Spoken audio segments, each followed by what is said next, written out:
The most widely published book in human history reveals that we are created in the image of God.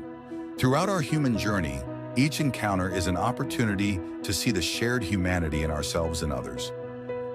Regardless of one's views on religion, each experience and each story weaves us together towards a common path. A path of transformation, a process of growth and understanding, a recognition that, at our core, we share a common destiny. What does the search for truth really mean in our lives? How can we find a sense of unity in a world so diverse and divided? As we reflect on these questions, we start to uncover a fundamental connection that binds us all beyond our differences. Welcome to Created in the Image of God, Building Vibrant Communities, with our host, Wade Franson. Today's episode is The Spacious Way of Jesus. Hello, everyone, and welcome to Created in the Image of God. I'm your host, Wade Franson, and we are actually now on episode 265. I have a guest in the studio that I've been talking to over the course of the past few months. She's got a busy schedule because she's the author of 6 books, one of which is very soon to be released. Some of the titles are Surprised by Paradox, Keeping Place, A Habit Called Faith, and then 2 award winners, including Teach Us to Want and In Good Time. Her upcoming book is A Rule for the Rest of Us. She has an MFA in literature. She's also got a degree in French, and she is a consultant, a mentor for writers. She has a popular Substack called Monday Letters, and we have a very interesting conversation planned. Welcome to the studio, Jen Pollock Michel. Thank you, Wade. Great to be here. Here, as in, on the computer. In the virtual world, right? Exactly. So where are you actually dialing in from? I am talking to you from Cincinnati, Ohio. And I'm up here in a very beautiful, sunny Wisconsin as we record this show in early June. So as we always like to do on the show, we like to get to know the real you by hearing your own story, which in your case is very appropriate given your focus and subject matter, and how those stories shape us and how the audience's perceptions are shaped by learning that story. So tell us a little bit about your early life, your parents, where you were born, and the forces that shaped you before you took conscious adult thought. Mm-hmm. Well, thanks again for having me. I was born in Indiana, but I lived sort of all over the Midwest and a little bit in the South when I was growing up as a child. My dad was a high school teacher. So this is kind of a fun part of my background. He was an English teacher and decided to go back for his PhD in communications.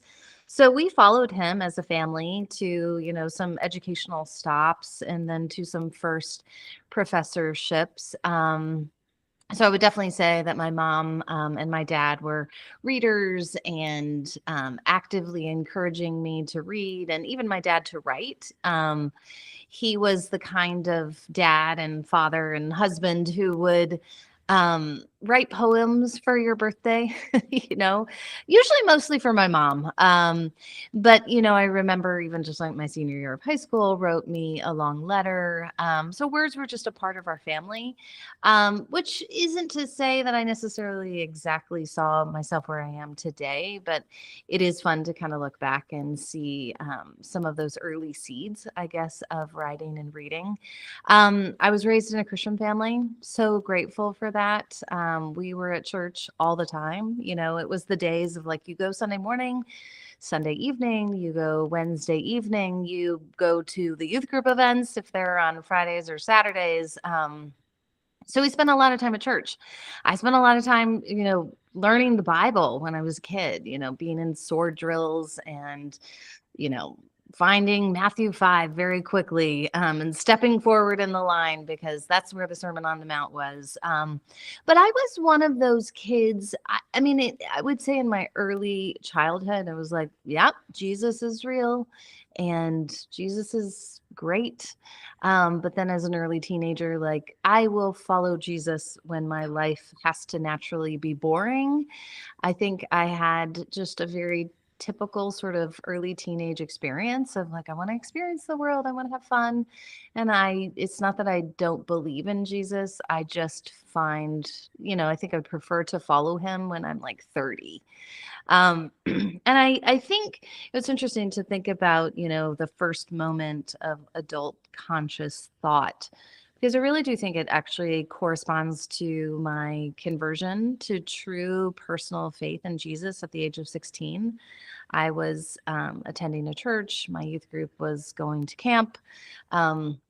In fact, I was working at a dry cleaners, and my non-Christian friends with whom I worked at the dry cleaners, I just happened to offhandedly tell them about youth camp, and they were like, "Well, you should go, and we'll cover your shifts so that you can go."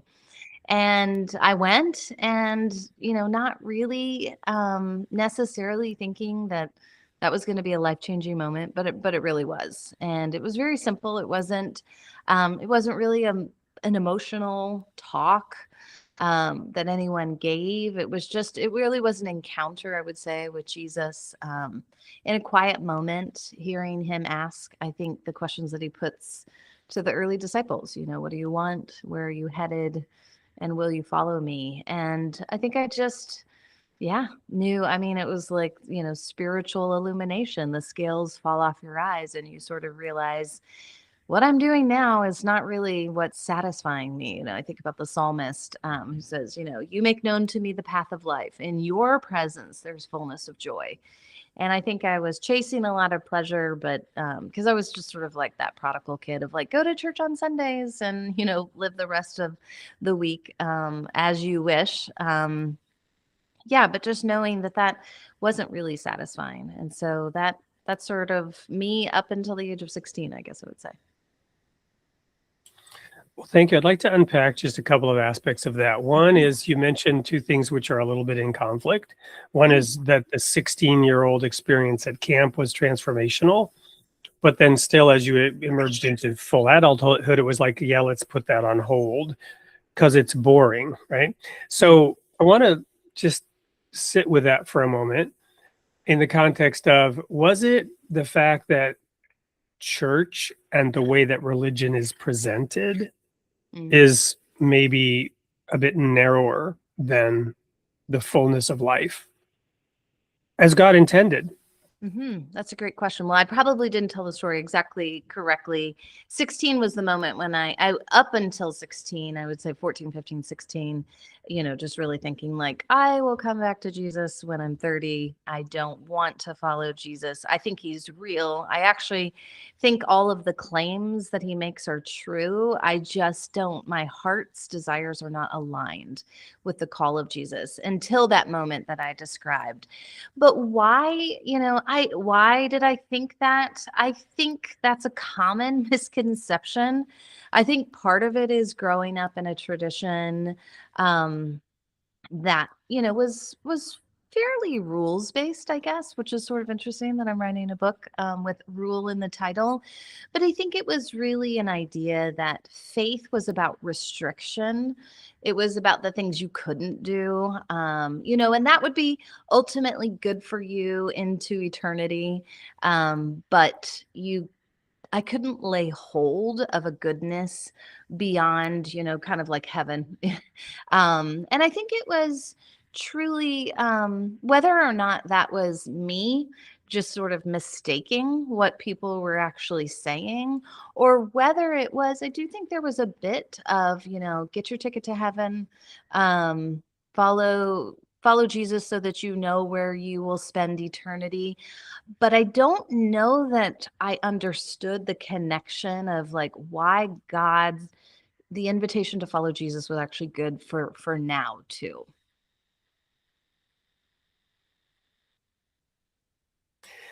I keep putting on mute because I've got actually that large animal, this big cat sitting in my Right. lap, who's meowing occasionally. So I put myself on mute when I'm not talking. So I'm a former minister. I resigned in 1995, many years ago.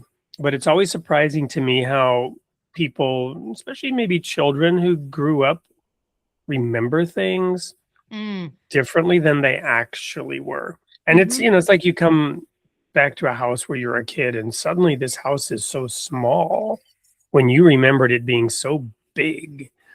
Well, this is almost like the inverse. Suddenly the faith is so big when you remembered it being so small, right? Yeah. And I just coincidentally last night on a live show that I did, um, I was referencing Moses and the clarity that I had recently about Moses represented the law. And there was this one minor infraction, that minor infraction where he lost his temper because the Israelites were just beyond the pale, and who could put up with that? And he was only human after all. And he struck the rock instead of speaking to it, and that was a no-no. And so he didn't get to enter the promised land for that one little thing. And it just highlighted how Joshua did get to go in. And Joshua and Jesus are essentially the same name with same etymology, different, because Jesus offers forgiveness, whereas Moses represented the law, and the law is the law, and an infraction is an infraction, and a consequence is a consequence. Break the law of gravity, jump out of a building, you will die. Whereas under Jesus, the law is actually more stringent, right? Even to look at a woman is adultery. With lust in your heart is adultery. And they were like, well, who could get married? And even the disciples said, well, if that's the way it is, it's better off that we not marry, right? At all. Even his disciples came to that conclusion when they learned what the law really entails. But with Jesus, there's also forgiveness, remission of sins. But that's part of growing up and learning the fullness of life and even God's original intent. So when you were explaining this, I was thinking about the serpent who said, oh, did God tell you you're not allowed to eat any of the trees? So the interpretation, the interpretation of what God is saying is this restriction, this limiting, whereas in fact it's an opening, it's an expanding of possibilities. You will do greater works than these, Jesus said, and they won't be the same works, they'll be different. I don't know. I'm just reacting to your story. No, I think that's really interesting. I think that we do have all kinds of mistaken ideas about the law. The other thing I would say is not only in Christ are we offered forgiveness, but we're actually offered the power to live according to the law, which is for our good.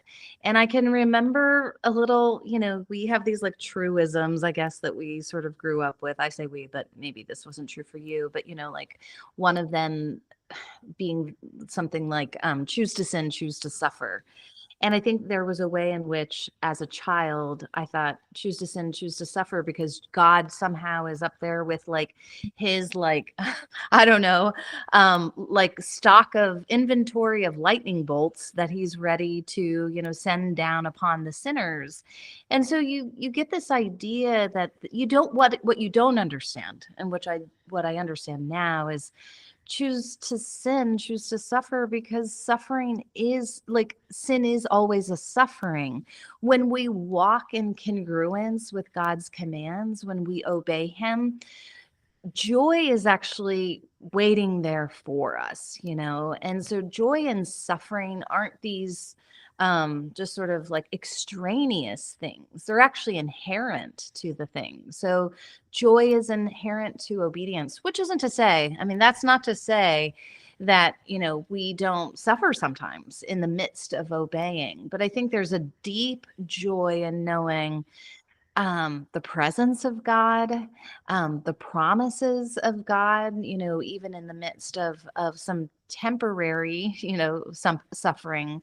But I think the other thing about sin is that it's not just that, suffering is a part of God's punishment. It's not just that God's going to visit punishment in my life in the form of suffering. It's truly that his law is meant for our good. If I love my neighbor, for example, as I love myself, that's going to make for some good relationships. If I love God with all of my heart, soul, mind, and strength, then I'm going to love other things in proper relationship to their value. When you think about idolatry, for example, that we can love things in disproportionate ways. If loving my children is good, loving my children so much that they, you know, their love for me becomes an ultimate thing, like that's going to set me up for a lot of disappointment and pain, I would even say, and just in because, you know, those expectations are unrealistic. So that's how I tend to think about it now. But I love the idea of like, yeah, when I thought of faith and discipleship to Jesus as a child, it felt like a cramped space. And I think as a believer in Christ now and someone who's been following him since I was 16, I see the spacious places, you know, that Psalm 16 describes. I think I said age 16, Psalm 16, if I got that mixed up.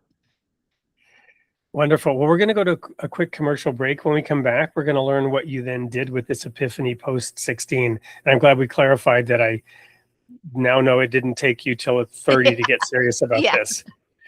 So don't go anywhere. We'll be right back with more of Jen Pollock Michel and her books and her upcoming book on Created in the Image of God.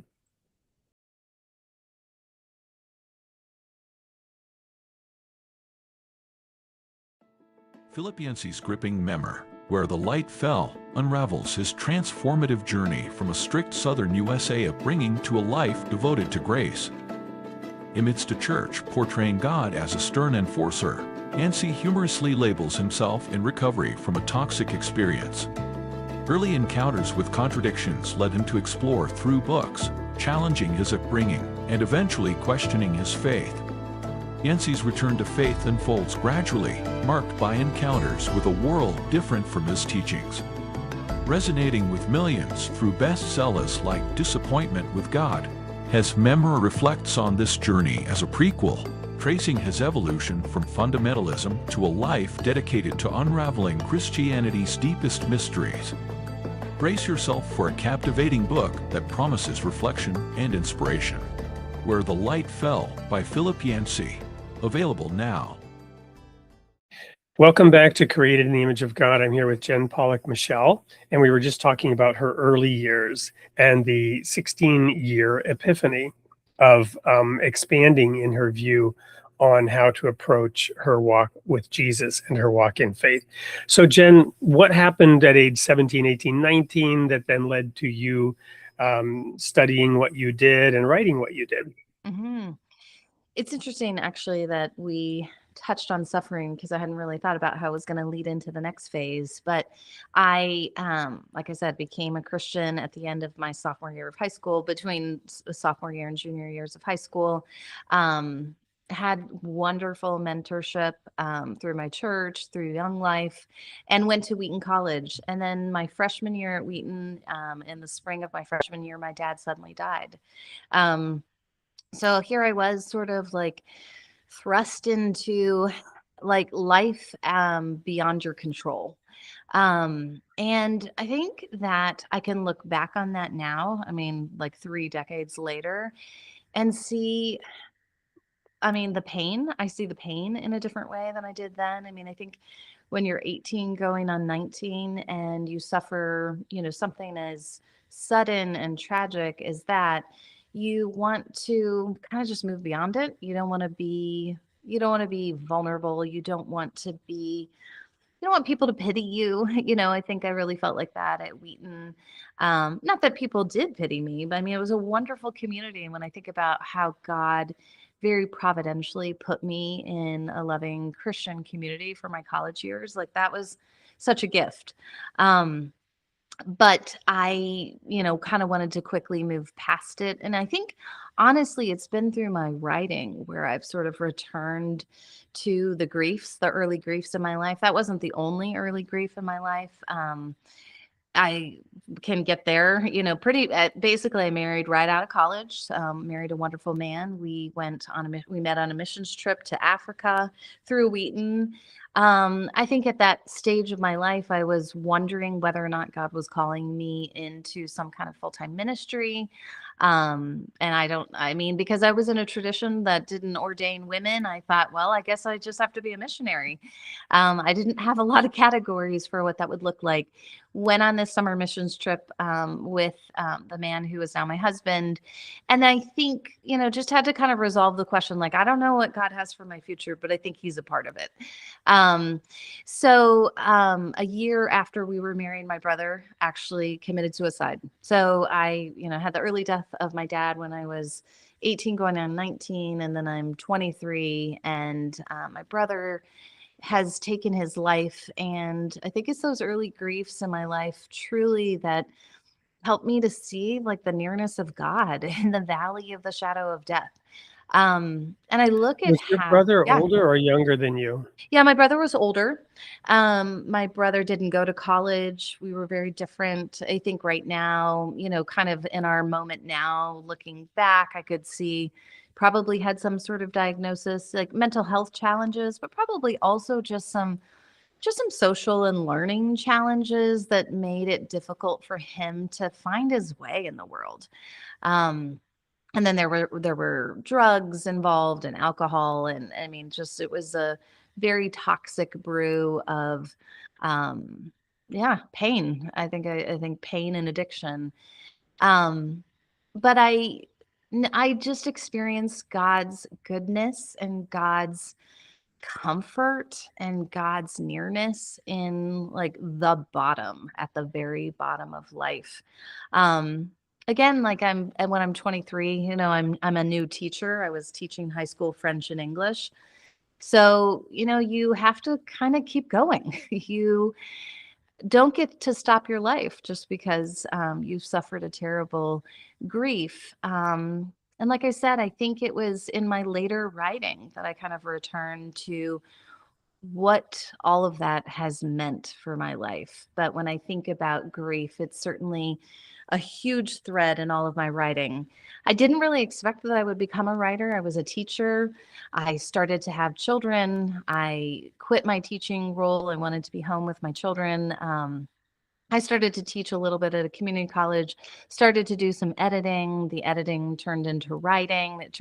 I was doing projects for my church. I started to write for Moody Bible Institute for their monthly devotional.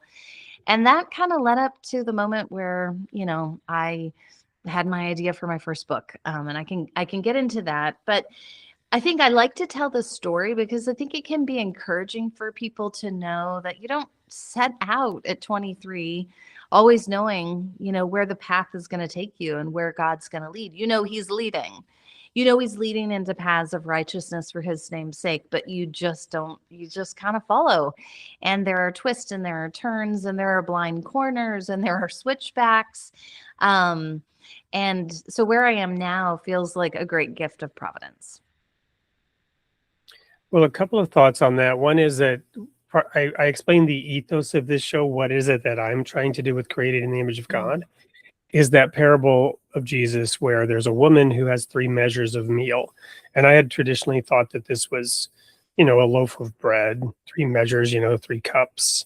No, 3 measures is 60 pounds, apparently. So she has a large amount of dough. And then she puts leaven in it, but she doesn't. And then once the whole thing is leavened, that's, Jesus says, the kingdom of heaven is like that. But she doesn't put the leaven in there. And no, it doesn't say that she kneads or pounds the leaven. It says she hid the leaven in 3 measures of meal. And you picture this, it's a small amount, it doesn't take much. And you kind of hide it in there. Nobody sees it. So what I imagine or fantasize that I'm doing is uncovering hidden leaven in all these interviews that I do. And the work of God is small. Despise not the day of small beginnings, right? I think it's in Habakkuk about Zerubbabel.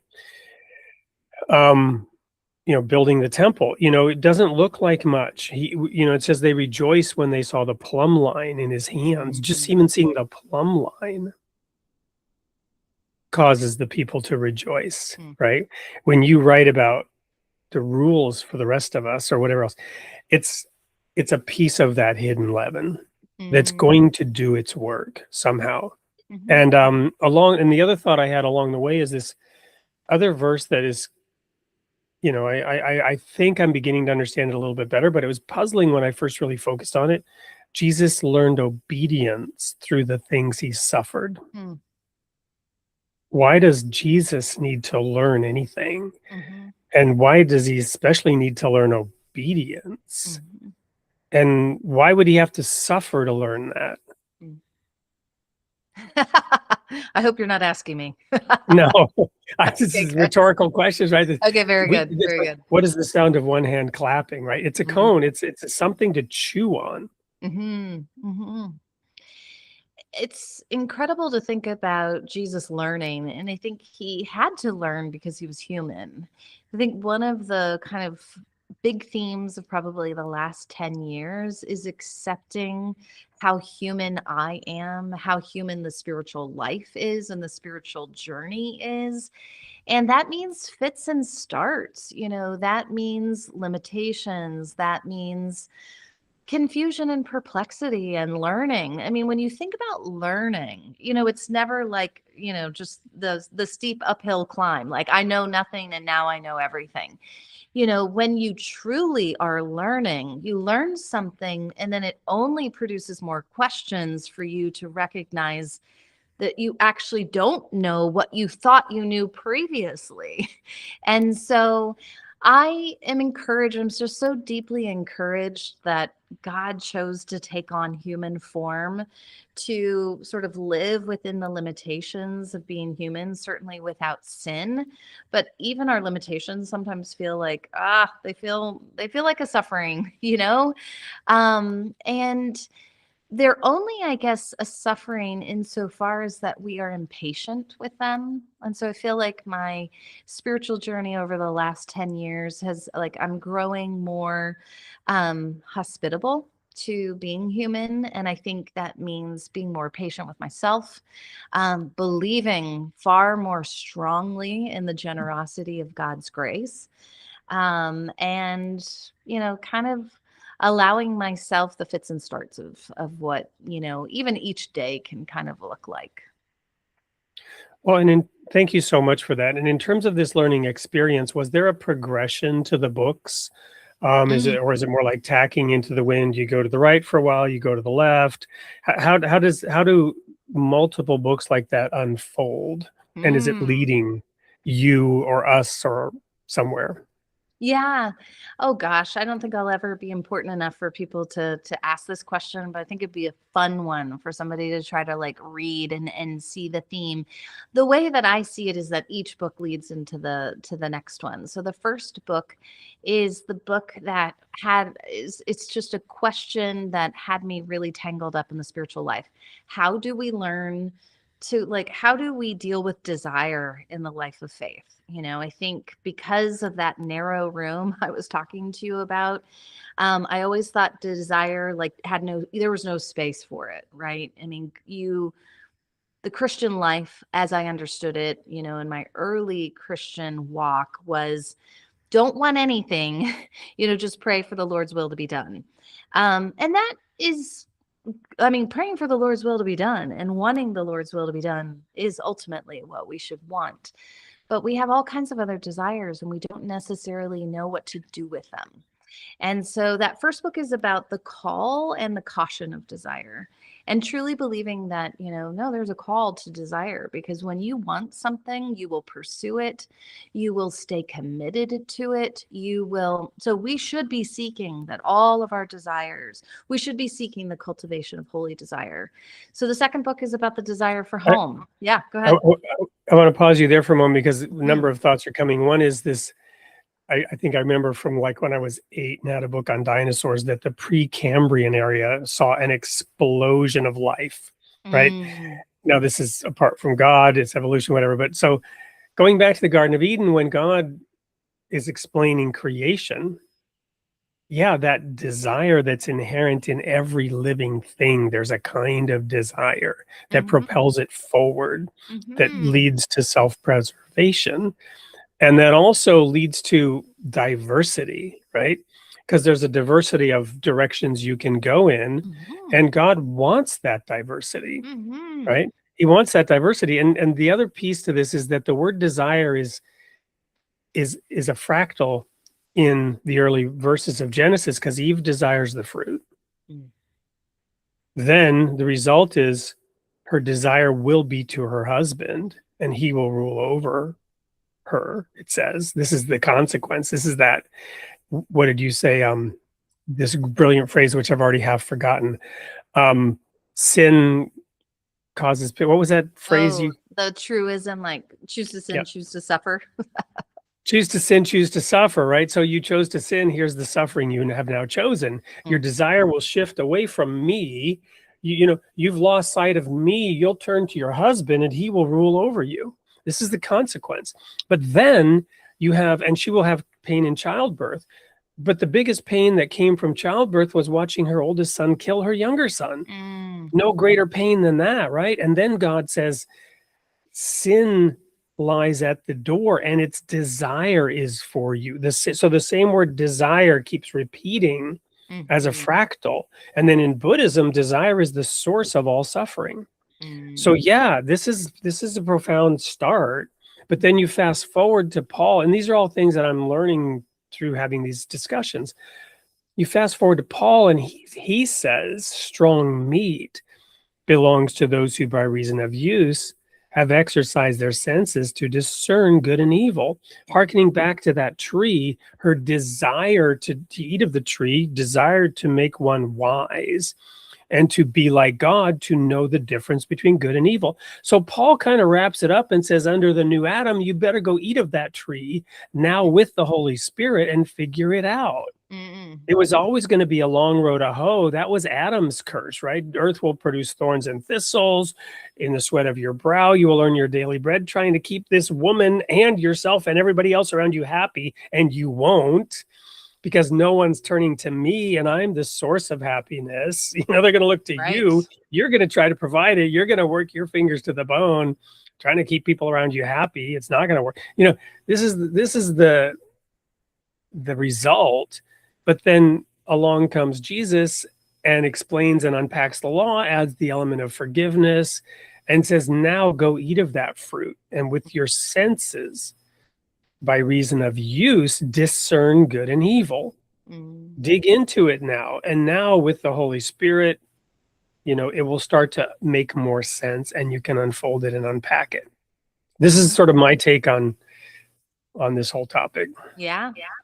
Well, I mean, I think you look at Jesus, and he in Hebrews, it alludes to Psalm 40, I delight to do your will. Oh my God, your law is within my heart. So we think about Jesus, who ultimately always wanted what the Father wanted, didn't actually deny his desire. Or maybe, in the Garden of Gethsemane, you can see the wrestling of desire. There is the human desire to he avoid expressed suffering. his desire to God. He says, hey, I would love for this cup to pass from me. And there again, my fantasy is that he's thinking about Abraham and Isaac. It's like, maybe there's a ram. Maybe you're going to pull a rabbit out of a hat. There's something in the bushes that's going to rescue me from this. And I would love that. Let me tell you, at this point, I would really desire that, is what he's saying. I'd be good with that plan. There's an ordering of desire that happens in his prayer, though, but not what I would will, but what you would will. So I think the work of reflecting on our desires, being honest with God about our desires, submitting our desires to God, examining them. And then when God gives you good desires, go for them, and we have ways in which we can discern, as you're saying, what are good desires and what are, probably less healthy desires, and what are evil desires. Those certainly exist too.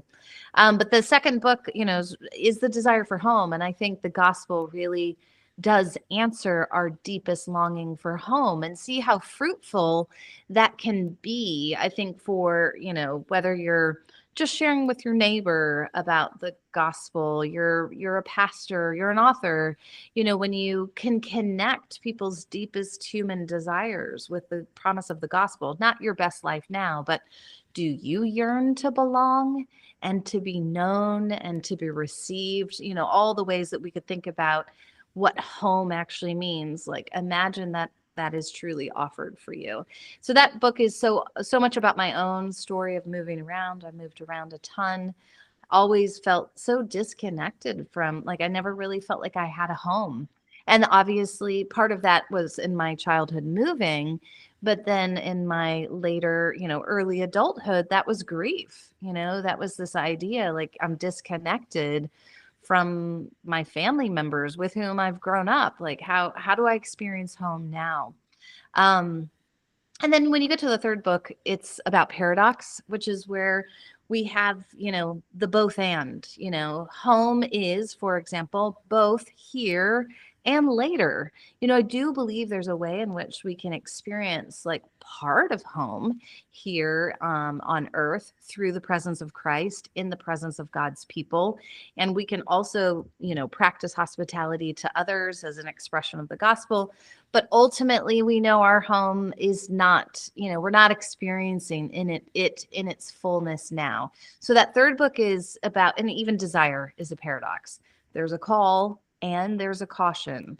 So I just kind of realized sort of in that third book, like, wow, there are a lot of things that require us to hold things in tension.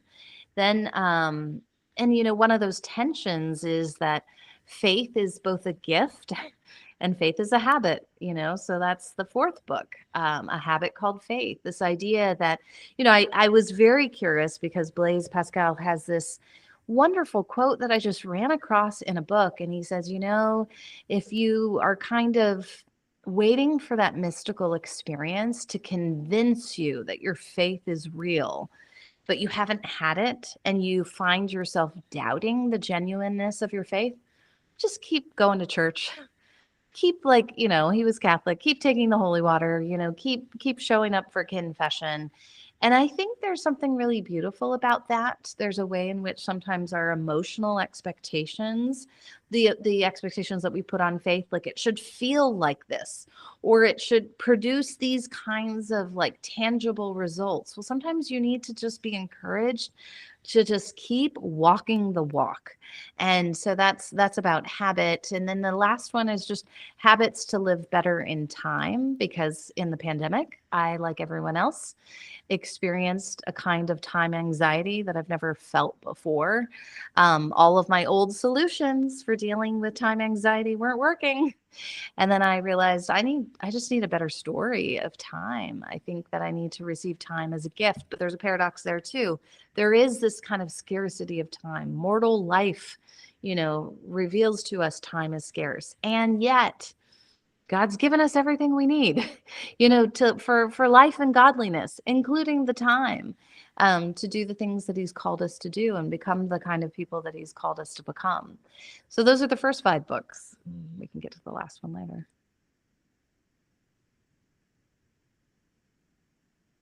Oh, I think you're muted again. I'm sorry. It's amazing to hear you unpack this journey and to be with you on that journey and, sit for a moment with these different phases and perspectives on life. And certainly, I'm sure the audience can relate, because I'm certainly relating to certain experiences and phases in my life. And, there's a natural order to things, right? When we look at the creation, things grow in the same way, right? All the little bunnies go through the same phases. The chickens and the raccoons who are trying to get our chickens, they all go through their same phases. We have chickens and we have raccoons, unfortunately. And this just happens and it recurs, right? And it's the same and it's organic. And this is that divine will, if you will. And yeah, submitting to that and accepting it is so important. And then I think within it, once we do that, once we submit, then we can begin to learn the lessons we're really supposed to learn instead of fighting against it. One of a touchstone scripture for me is this one, that the pot doesn't get to ask the potter, why have you made me thus? Right? And there are all kinds of utensils in service to God, and each one of us has a purpose and a use in his hands, in his kingdom. And when we submit to that, just like when we, going back to the earlier conversation about sin, when we commit sin, we're causing suffering not just for ourselves but for others always. Yes. Even this thing, getting back to lust, right? If you lust after a woman, it's going to affect how you treat women. It will. And then it's going to affect how women treat you and how they treat other men. And it's going to affect our perceptions of each other, and the butterfly wings, the butterfly wing of somebody lusting and, whatever over here is going to cause a tsunami over there. Right? Yeah. But submitting to the natural order and God's perfect will. And this is, you mentioned the pandemic.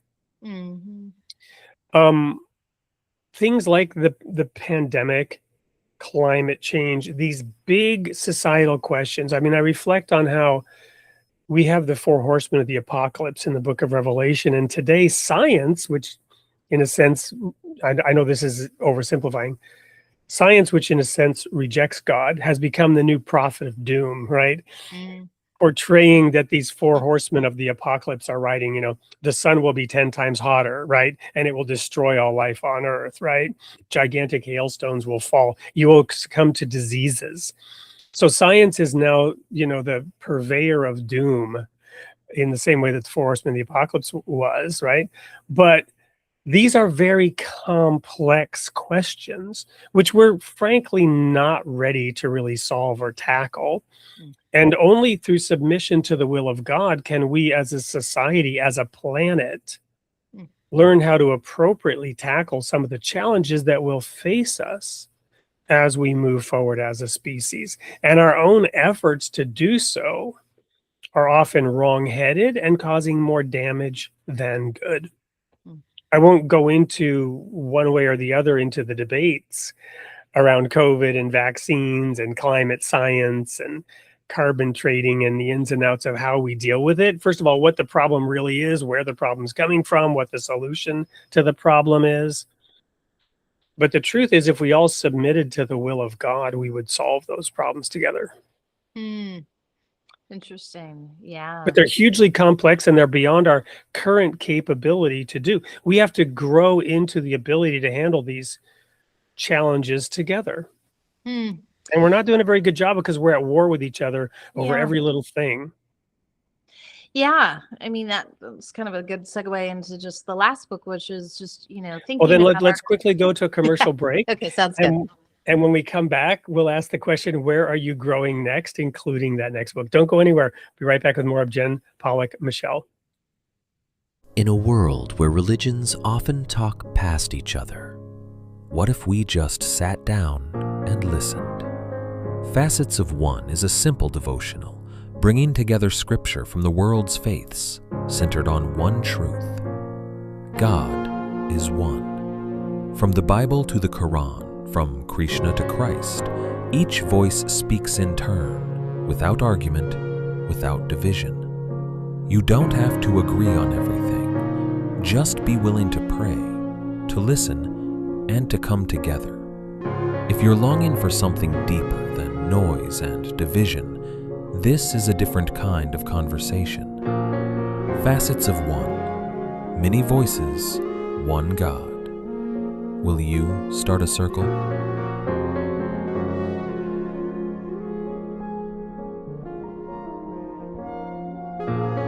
Welcome back to the Created in the Image of God show, where today I'm experiencing time anxiety, a term I hadn't heard before, because we're running out of time and there's so much more I want to learn from Jen Pollock Michel here. But she was about to tell us about her forthcoming book.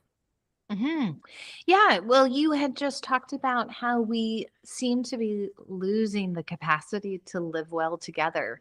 And I thought, well, that's a wonderful segue into my next book, A Rule for the Rest of Us, which is really about the personal practice of writing a rule of life. But when you look historically at that practice, it has been a practice that communities have taken up. And they, it's monastic communities, it's monks, it's nuns, and they write a rule, which is almost like their constitution, that's the one way that we can think of it. Like, how are we going to order our life together? How are we going to settle our disagreements? How are we going to grow in our discipleship to Jesus?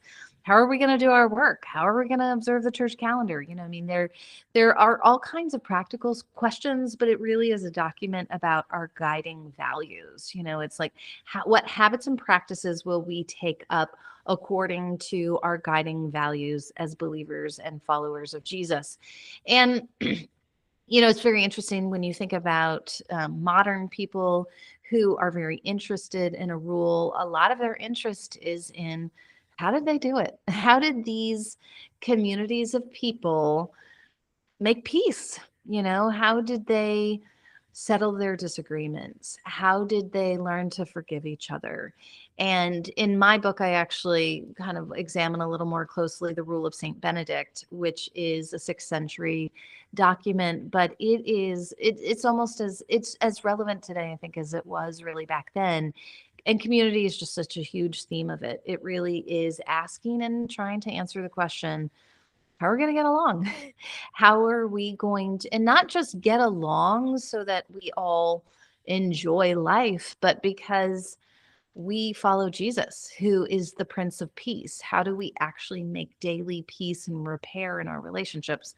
One of the things that Benedict writes about in his rule is he says, well, it's a good thing we're praying the Lord's Prayer all the time, because people are going to need that, constant call to ask for forgiveness from God and to grant forgiveness to their neighbor.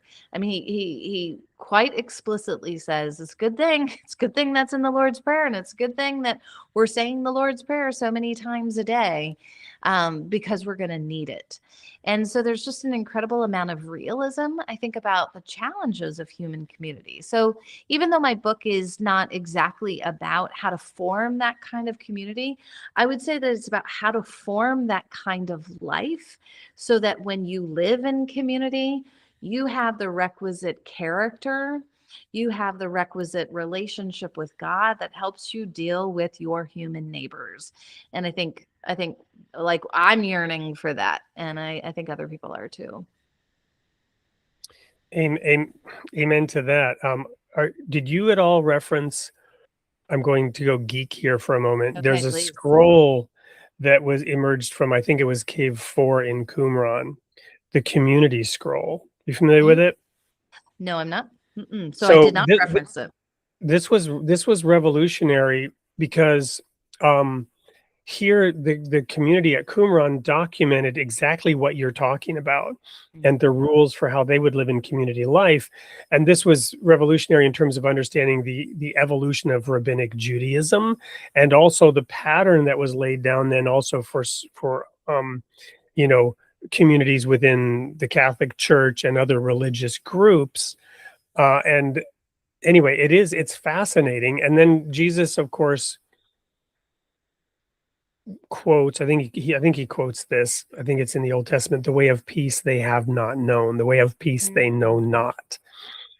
And so that those sort of practical steps and rules of how to bring about peace, because Jesus himself said, I am not come to bring peace, I am come to bring a sword. He didn't mean that was his intent. He meant this will follow. Right? When you put the new wine in the old wineskins, everything starts to burst and explode, and people don't know, people have a certain set of rules that kind of work for them for a while. Right. But then they don't work anymore, and then things fall apart. And we're experiencing that at a societal level right now with the civilization that moved us forward but has its limits, and we're at the breaking point, and we don't understand tolerance. In my own faith community, there are a number of people who like to focus on how we shouldn't other others, but it goes like this: we don't other others the way those other people other others. Right. And I'm like, really listen to yourself, right? But how do you actually do that, and how does that actually work, and what's the solution to that conundrum? Right. Yeah, and I think that's what a rule of life, I think, can invite us into, is just a very intentional kind of self-reflection about, our roles, our responsibilities, our relationships, like our actual lives, and what does obedience to Jesus look like in the everyday, and in the relationships that are challenging, in the societal problems that I don't know how to participate in and engage in fruitfully. I mean, we don't ask those questions by accident. In fact, I think that we're really there's a conspiracy out there, right, for our to co-opt our attention. I mean, it's actually like the least secreted conspiracy ever. We know that Silicon Valley is buying and selling our attention, and so we are becoming. It's like amusing ourselves to death, right? Neil Postman's book is that the early 80s, but this idea that we can drift along, we can be And distracted. it was long ago now that we're all dead and we're living in a hellish nightmare. That's how bad it's gotten, right? Yeah. So the question is, what small step can you and I take today to live a life that pleases God, that, creates, maybe helps to create a stronger social fabric? Gosh, we don't even have to think about just the world. It's not like the world out there is terribly, fracturing, and the church is, safe and unified. Like, we're experiencing within the church everything that the world is experiencing. And so I think we can put the problem out there, we can externalize and blame, and there are lots of forces at work. I don't want to say that that isn't true. But the only thing that I can be responsible for, and the only thing that you can be responsible for, Wade, is just, the limited choices that we can make within the context of our lives. So I think this next book is just asking people to consider what those choices are, to be serious about their responsibilities. And it's just, the responsibilities are just two. Love God with all of your heart, soul, mind, and strength. Love your neighbor as yourself. This is the law. The whole law is summed up in that. And it does return us to, doesn't it, to the beginning of our conversation, to think about the law not as a, small and cramped space, but as truly as like the spacious places of our deepest joy, and peace, and encounter with God. So I think to think of it in that way really feels invitational. Well, wonderful. I think you summed it up beautifully in the time we had remaining. know, right? How do people get in touch with you? How do people find your books? How do people get engaged? Is there a program? Is there a group? Is there anything that people, if they want to get involved and do more? Yeah. Well, you can get the book wherever books are sold. A rule for the rest of us. You can find more on my website, jenpollockmichel.com. If you can spell Pollock and Michel, like, wow, my hat is off to you. Well, it's right there on the screen visually. Okay, so okay. Very good. That Good. spelling. Perfect. Oneword.com, right? On my website, you can find some registrations for Rule of Life workshops upcoming. The book actually came out of workshops that I'd been teaching for several years to small groups of people. And just that material was really landing with people. And I thought, well, I guess it's time to put it into a book. Wonderful. Well, any last final words for the audience before we sign off for today? Mm-hmm. Yeah, I think I'm excited for the conversation and how we ultimately were sort of able in each element of our conversation to remind people, I talked about Psalm 16, which happens to be my favorite Psalm. You make known to me the path of life. In your presence, there is fullness of joy. At your right hand are pleasures forevermore. And I would love for people to consider that serious invitation from Jesus. Wonderful. And my sign off, as always, you are created in the image of God, and God loves his creation. Do stay tuned for the sneak peek of what's coming up next week. And I will be writing an article on what I learned from Jen Pollock Michel that will be published in the next few days on my Substack. And I hope you will continue to watch, get in touch with our beautiful guest today, and continue to engage with her work. And all the best to all of you. See you next week. Next week on Created in the Image of God. Sunday, July 26th at 7 a.m. U.S. Central Time, host Wade Franson interviews Richard Strilowich, corporate sage coach and leadership mentor. He reflects on treating work as a spiritual journey and how inner wisdom can shape the way we lead, serve, and grow. From purpose and authentic leadership to discovering God's presence in everyday work and life. And then on Tuesday, July 28th at 8 p.m. Central Time, host Wade Franson interviews Mark Galli, author, editor, and former editor-in-chief of Christianity Today. He explores faith, tradition, and the Christian life, reflecting on a journey that has shaped his understanding of worship, holiness, and the church. From theology and public witness to the enduring pursuit of truth, grace, and spiritual renewal. Join us live this week, Tuesday and Sunday, created in the image of